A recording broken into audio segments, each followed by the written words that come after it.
बात करेंगे उत्तर प्रदेश की। मथुरा स्थित श्री कृष्ण जन्मभूमि शाही ईदगाह मामले में इलाहाबाद हाईकोर्ट ने बड़ा फैसला दिया है। कोर्ट ने शाही ईदगाह को विवादित परिसर मानने से इनकार कर दिया है। ये फैसला जस्टिस राम मनोहर मिश्रा की सिंगल बेंच ने सुनाया। कोर्ट ने कहा कि मौजूद तथ्यों और याचिका के आधार पर ईदगाह को फिलहाल विवादित ढांचा घोषित नहीं किया जा सकता। हिंदू पक्ष की ओर से दावा किया गया है कि ईदगाह का निर्माण श्री कृष्ण जन्मभूमि पर स्थित प्राचीन मंदिर को तोड़कर किया गया। हिंदू पक्ष के पक्षकार महेंद्र प्रताप सिंह ने हाईकोर्ट में 5 मार्च 2025 को मथुरा स्थित शाही ईदगाह मस्जिद को विवादित ढांचा घोषित किए जाने की मांग करते हुए प्रार्थना पत्र दाखिल किया था। इस पर 23 मई को इलाहाबाद हाईकोर्ट में बहस पूरी हो गई और कोर्ट ने अपना फैसला सुरक्षित रख लिया था। तो मथुरा स्थित श्री कृष्ण जन्मभूमि शाही ईदगाह मामले में इलाहाबाद हाईकोर्ट का बड़ा फैसला सामने आया है, जिसमें विवादित परिसर मानने से कोर्ट ने इसे इनकार कर दिया है। सिंगल बेंच ने फैसला सुनाया। इसमें मौजूदा तथ्य और याचिकाओं के आधार पर ईदगाह को फिलहाल विवादित ढांचा घोषित नहीं किया जा सकता, ये कहा गया है। विष्णु हमारे सहयोगी मथुरा से हमारे साथ जुड़े हुए हैं। विष्णु, एक बहुत लंबे समय से इस पर भी चर्चा बनी हुई है, श्री कृष्ण जन्मभूमि, जिसको लेकर इलाहाबाद हाईकोर्ट ने जो निर्णय दिया है उसको साफ तौर पर उन्होंने विवादित ढांचा मानने से इनकार कर दिया है। अब ऐसे में क्योंकि ये कहा जा रहा था कि अगर ये विवादित ढांचा है तो फिर इसकी दोबारा से राम मंदिर की तरह ही प्रक्रिया का पालन किया जाएगा, इसको चेक किया जाएगा कितना पुराना है, इसके अंदर क्या है, सब कुछ, लेकिन अभी फिलहाल उस पर विराम लगता हुआ दिख रहा है।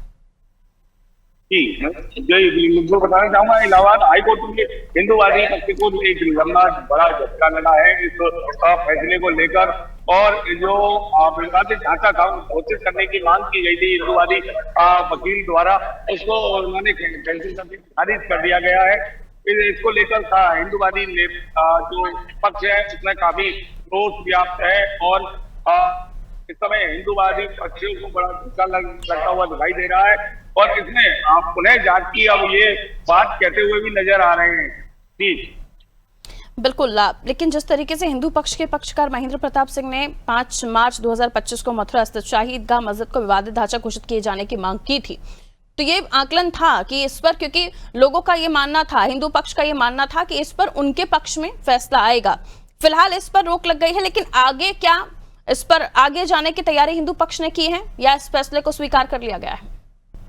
नहीं, हिंदू पक्ष इसके आगे की तैयारी करता हुआ नजर आ रहा है और वो कह रहा है कि जो शाही मस्जिद है, ईदगाह मस्जिद है और ये माने मंदिर के ऊपर बनी हुई है, इस बात को लेकर वो आगे सुप्रीम कोर्ट का भी दरवाजा खटखटा सकते हैं। ठीक, बहुत शुक्रिया जानकारी के लिए। तो आगे इस पर सुप्रीम कोर्ट का दरवाजा भी खटखटा सकते हैं हिंदू पक्ष। देखिए, बहुत लंबे समय से श्री कृष्ण जन्मभूमि शाही ईदगाह मामला जो है वो कोर्ट में चल रहा था, इस पर सुनवाई हो रही थी, लेकिन कोर्ट ने यह माना है कि तथ्यों और याचिकाओं के आधार पर ईदगाह को फिलहाल विवादित ढांचा घोषित नहीं किया जा सकता। अगर इसे विवादित ढांचा घोषित किया जाता तो इस पर फिर कार्रवाई होती, तमाम रिसर्च होती और कहाँ क्या है अंदर भी जाकर चेकिंग होती, सब बहुत, आपने राम मंदिर का पूरा किस्सा देखा है, कुछ उसी तरह इस पर भी प्रक्रिया होती। लेकिन फिलहाल